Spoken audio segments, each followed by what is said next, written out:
అదరగొట్టే కారం రంగు రుచి ఆచి కారం పొడి. లేడీ ఓరియంటెడ్ సినిమాలపై ఆలోచించాల్సిన టైం వచ్చేసిందా?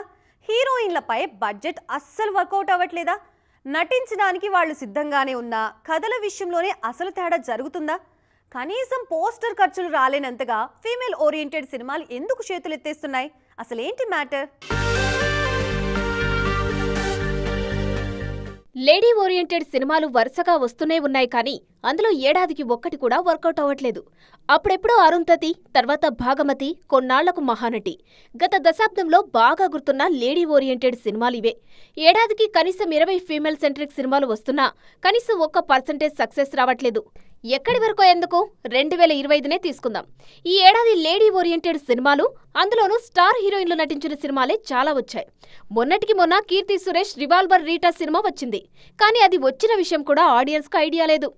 మహానటి తర్వాత కీర్తి నటించిన ఏ సినిమా కూడా వర్కౌట్ కాలేదు. అనుపమ పరమేశ్వరన్ నటించిన పరదా సైతం ప్రశంసల దగ్గరే ఆగిపోయింది. కానీ కమర్షియల్గా వర్కౌట్ కాలేదు. ఇదే విషయాన్ని అనుపమ సైతం చెప్పారు. పోస్టర్లపై హీరోయిన్ల బొమ్మ ఉంటే చూడ్డానికి ఆడియన్స్ రారని. ఇక 2 ఏళ్ల తర్వాత అనుష్క శెట్టి ఘాటి, సంపత్ నందితో తమన్నా చేసిన ఓదెల 2 సైతం దారుణంగా నిరాశపరిచాయి.